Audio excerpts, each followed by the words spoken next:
السلام عليكم ورحمة الله وبركاته وعن ونكسن داود يا سود ووادا عن كل وداغو ورarkii ugu dambeeyay ee geyiga Soomaaliya wasiirka arrimaha gudaha Soomaaliland oo maanta warbaahinta la hadlay ayaa si adag ugu hanjabay beesha Ciise isagoo sheegay in hubka dhigis ay ku sameyn doonaan beeshaasi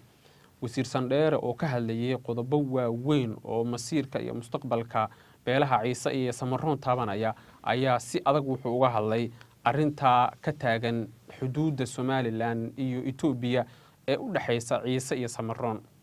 deegaanadii ay dabcan qabsadeen ciidanka beesha Ciise ayuu ku amray inay si degdeg ah uga baxaan waa tuulada Jidhi la yiraahdo tuulada la yiraahdo Galmudoobe tuulada la yiraahdo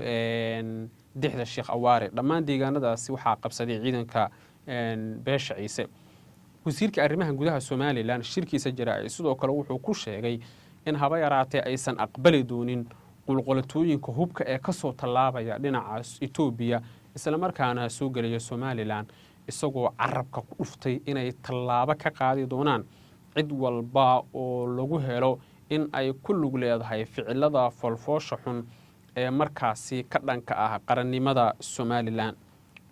wasiirka Sandheere sidoo kale wuxuu hadalkiisa intaa ku daray in cid walba oo diida inay hubka dhigta ay la dagaalami doonaan hadalkaasi marka uu soo baxay ayaa ciidanka Ciisaha waxaa la soo wariyay inay feejignaan dheeraad ah ka galeen aaga tuulada Dixda Sheekh Awaare halkaas oo dhawaan ay ka qabsadeen ciidanka beesha Samaroon saraakiil sarsaro oo aan la hadlay ayaa goordhow waxay ii sheegeen in ay xaaladdu tagtay meel aan waxba laga qaban karin isla markaana laga cabsi qabo dagaal xoog leh oo u dhaxeeya dhinacyada walaalaha ah ee Ciisaha iyo Samaroonka hadda dagaalkii Ciise iyo Samaroonka inkastoo xaaladdu hadda ay degan tahay oo tan iyo curashada bisha barakeysan ee Ramadaan wax dagaal aysan dhicin haddana hadalka wasiirka arrimaha gudaha Soomaaliland dabcan wuxuu dab ku sii shidi doonaa xiisadii aan cagaha badan ku taagnayn ee u dhaxaysay Ciise iyo Samaroon waxa sidoo kale laga cabsi qaba inay isfara saaraan ciidanka la yiraahdo Soomaaliland iyo kuwa beesha reer Sheekh Isxaaq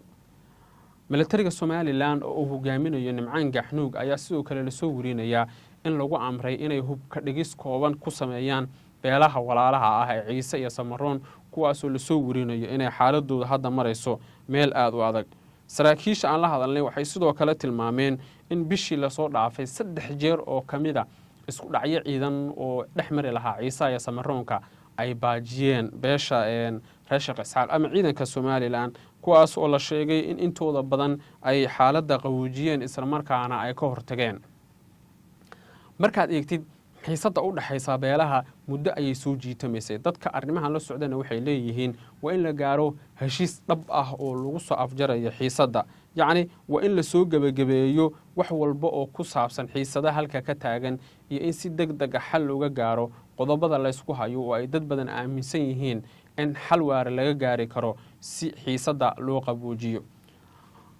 Dixda Sheekh Awaare tuulada la yiraahdo oo dabcan magaalada Boorama u jirta qiyaastii 32 kiiloomitir ayaa waxay tahay hadda meesha ugu badan oo laga cabsi qaba inay isku fara saaraan ciidanka Ciisaha iyo sidoo kale kuwa Soomaaliland maadaama tuuladaasi ay dhowr kiiloomitir u jirto magaalada Boorame lagana cabsi qabo inay halkaas isku fara saaraan ciidamada aan soo carabaa haddii la keeno xal ka duwan xalka wasiirka arrimaha gudaha Soomaaliland dad badan waxay aaminsan yihiin in ay xaaladdu faraha ka bixi doonto dhinaca kalena beesha habar awal ee degta gudaha magaalada Hargeysa ayaa la kulmaysa cadaadis xoogan oo uga imaanaya militariga Soomaaliland iyo ciidamada RRU dhowrkii saac la soo dhaafay ilaa 3 qof oo caan ah oo beesha habar awal u dhashay ayaa la soo warinaya in Hargeysa lagu xirxiray Soomaaliland gaar ahaan ciidamada RRU kuwa military ahaan u tababaran iyo kuwa booliis ayaa la soo warinaya inay guryaha dadka rayidka u daadanayaan isla markaana ay dadka xirxirayaan beesha habar awal sultaankoodu Sultaan Xasan dhawaan warbaahinta ayuu la hadlay oo wuxuu sheegay in ay qaadi doonaan tallaabooyin dheeraad ah oo ay ku argudanayaan isla markaana ay uga hortagayaan cid walba oo la isleeyahay alleelaha caqabad bay ku tahay nabadda iyo xasiloonida halkaasi ka jirta oo ay dad badan aaminsan yihiin in ay markaasi hadda wixii ka dambeeyana caqabad ku noqonayso sidii habar awal iyo garxajisku ay wada shaqayn lahaayeen bal markan waxaad wax yar ila daawataan wasiirka arrimaha gudaha Soomaaliland Sandheere oo si adag ugu hanjabaya beesha Ciise sidoo kale si adag ugu hanjabaya beesha habar awal isla markaana sheegaya cid walba oo hub haysata in ay ka qaadayaan tallaabo sharciga waafaqsan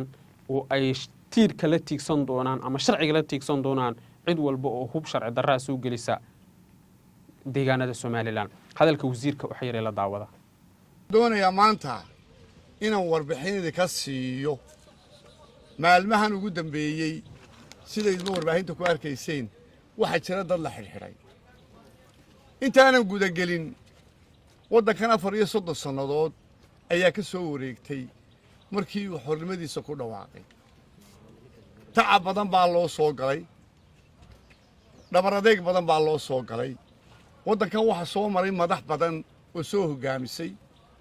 allah yarxamu qaarna ay dhinteen qaarna ay nooliin madaxweyne kastoo qarankan soo maraa wuxuu geed gaaban iyo geed dheer isugu taagay in waddankan inuu hore u maro uu ictiraaf helo u raadiyo madaxweyne kastaa inbuu soo joojiyey 26 December 2025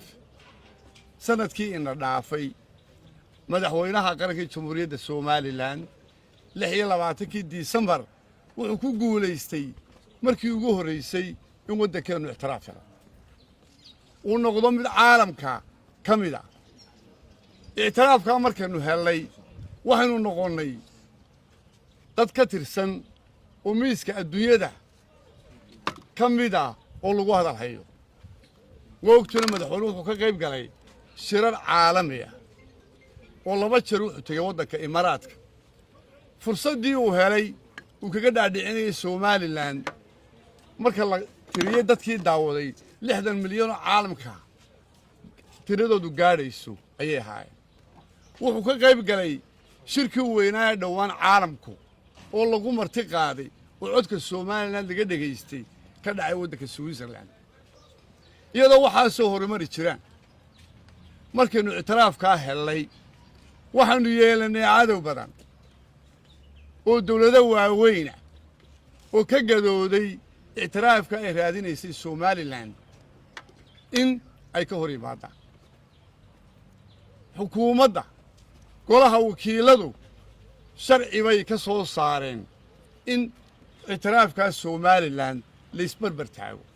lama taabtaana ay tahay cid alaale cidii faragelisa waxaan maanta idinka socodsiinayaa cadow badan oo aynu leenahay wadamo badanahi in faragelin waddankeena ay soo geliyeen ciidamada amnigu iyagoo mahadsan waxay qabteen shabakad la soo adeegsaday dad ka mid ah Somaliland oo la soo maalgeliyey oo wadamo shisheeyihii ka dambeeya kow waxa ugu horeeya xasan sheekha maamula muqdisho aan dhinacna u dhaafaynin waa kala soo maalgeliyey oo kow ka ah cadowga loo adeegsaday in Somaliland gudaheeda khalkhal lagu abuuro waxa la abuuray shabakad ducafa ah oo Somaliland ka soo jeeda oo la adeegsanay alxamdulilaahi rabbil caalamiin shabakada ciidamada amnigu gacanta ayay ku dhigeen wax way xidhayin wax baaritaan baa ku socda waxna waa la daba socda waxa la marinayaa sharciga Somaliland u yaala oo ah kii ay golaha wakiiladu